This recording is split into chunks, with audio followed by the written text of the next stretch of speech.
Sanibonani, Thandazo Khumalo, eSoweto eZola South. Namhlanje ngizoletha ulwazi kubantu abanomoya wesithunywa kodwa bengakazazi ukuthi banomoya, ukuthi uzibona ngani umuntu onomoya ukuthi unesithunywa, yini evamise ukwenzeka kumuntu onesithunywa ukuze asukume awamukele lo moya, noma ke akawamukeli. Ama-signs avela kuqala kuvamise ukuba amaphupho. Amaphupho, ikakhulukazi lamaphupho waqala usasemncane, uphupho undiza kakhulu. Baze bathi abantu abadala, hhayi uzophila isikhathi eside, kanti lo moya wawukhombisa ukuthi wena uphiwe isithunywa. La ekuphupheni kwakho, uma uphupha izinto zenzeke, uphuphe iy'mpilo zabantu, ividiyo ihambise ingene emzini womuntu, ikubonisa izinto ezingaphakathi, bonisa iy'nkinga zabantu. Yeyi mane uziphupha izinto zenzeka, kuthi uma usuzibona ukuthi le nto ngangiyibonaphi, kanti hhayi wawuyiphupha le nto. Kodwa-ke uma ulibele ukhula endleleni, ukhula, suyaqala manje uba ney'nkinga, kuqala lapha kuma-relationships. Awusahlali wena kuma-relationships, uyangena uyaphuma, uyangena uyaphuma. Amantombazane awukubheki nokukubheka, ube umuntu onesichitho. Abafana nje bayidlalela ngawe, omunye uthi angaba nengane nawe, akasakufuni.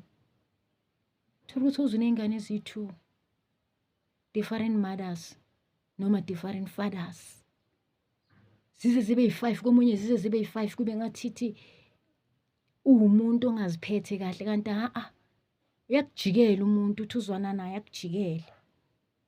Uthi ufuna ukum-understandisa, akujikele, noma wena ucasukele yena uthi angisafuni lutho.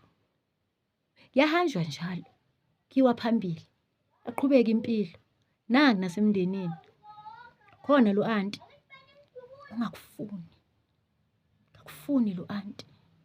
Uyazibuza ukuthi mara kodwa ngenzeni, yini kangaka akuzonde ngale ndlela leyo ukuthi azathelele lo moya wakho omubi kwamanye amalunga womndeni, akukhulume kabi, angakufiseli lutho oluhle.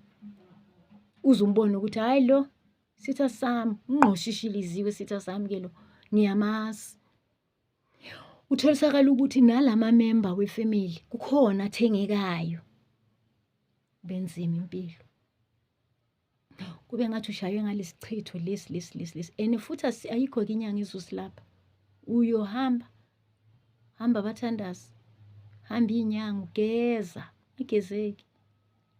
Ngoba kahle kahle lo moya usuke wenzela ukuthi bese uyawunaka, u-athende, ube nesikhathi sawo. Yima-ke wena uzoqala ukuthi impilo yakho iyalunga. Mina-ke ngiyibiza ukuthi isichitho sezulu. Suke umbethwe isichitho sezulu esingezukulashwa muntu. Uzoba umuntu othanda inkonzo, kube nento nje ekuphushela ukuthi wena hamba ukhonza, futhi uzusho ukuthi hayi yazi mina nginokuphupha. Isithunywa-ke asikhethi ukuthi ukhonzaphi, noma ukuyiphi inkonzo, zonke iy'nkonzo nje kanje kuyinkonzo, siyaphakama isithunywa, siyathanda ukuba lapho. Sizokukhethela-ke sakho ukuthi kodwa sikufuna kweyiphi inkonzo, kodwa wena uzoba umuntu nje oyithandayo inkonzo. Uzophupha amajazi, uzophupha amaduku, uzophupha ziphika, uzophupha amakhandlela, uphuphe izintambo, uphuphe ma-flag. Maphupho akhombisayo-ke lawo ukuthi unesithunywa.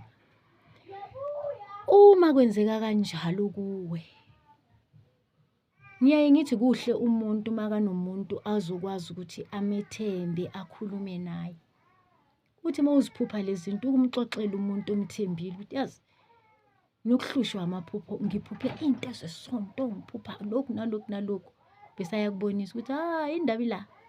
Angithi wena usungakayiqondi ngaleso sikhathi. Kuyashokha-ke ukuthi mina yebo wena unesithunywa fanele ukhulekise abantu. Thatha iy'nkinga zabantu uzise kuThixo. Uphiwe lokho wena. Siyathanda-ke futhi ukuthi lesithunywa uma usukhonza-ke bese sithi masisenkonzweni kuthi kungahlatshelelwa.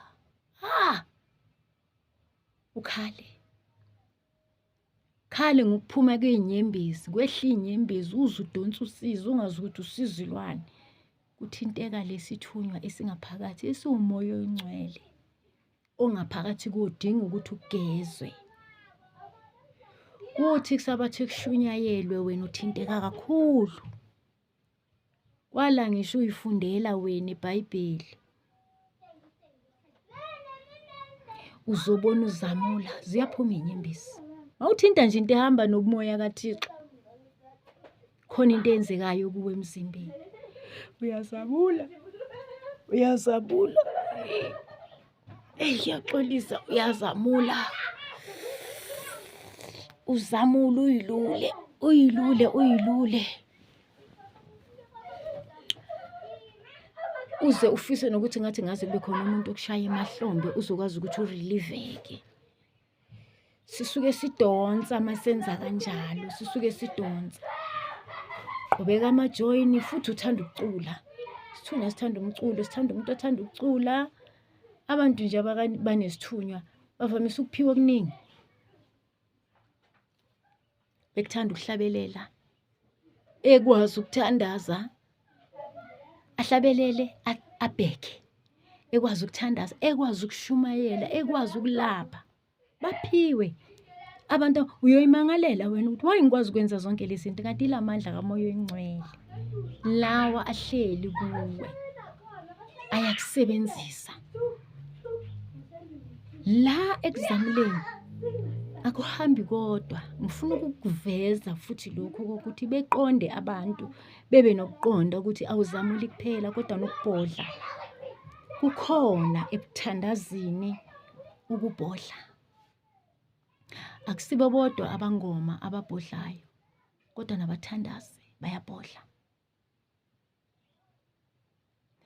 Kunomehluko ngithi phakathi kokubhodla komuntu oyisangoma nomuntu owumthandazi. Uyakhona ukuzwa ukuthi lo yisangoma ubhodla kakhulu, lo mthandazi ubhodla kancane. Manje uthi uyathandaza in the middle of your prayer la uthi uyajula ngalesikhathi usujula sowungena emkhulekeni kufike lokubhodla ubhodle. Qhubeke thandaza. Uthi noma sowuqedile ukuthandaza qedile. Ukubhodla-ke komthandazi kunjalo, akufani nalokhu komuntu oyisangoma ubhodla nje esikhathini esiningi. Muntu lo ongumthandazi esikhathini esiningi kwala ngisho kuthiwa wenza umsebenzi ekhaya, mhlawumbe wenza iwashini, usebenza kuyafika lokubhodla ngisho ungathandazi uze sowusebenzile isikhathi eside kuzoresponda ukubhodla ukuthi sowusebenzile uzothi kuvamisile-ke ukuthi kube njalo. Uyabhodla umuntu ongumthandazi. Umuntu ongumthandazi uthanda ukuba nozwelo, udonsa usizi. Umuntu onomandla kamoya oyingcwele. Ngisho kuthiwa indaba akusiyona yakho, uyibona le kude nawe.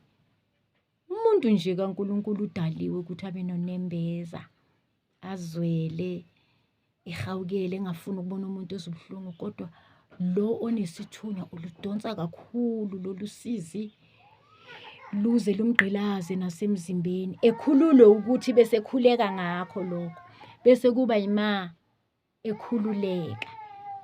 Injalo lento. Sogcina la namhlanje, sizobonana ngokuzayo. Ngicela ukuthi iNkosi inibusise emakhaya.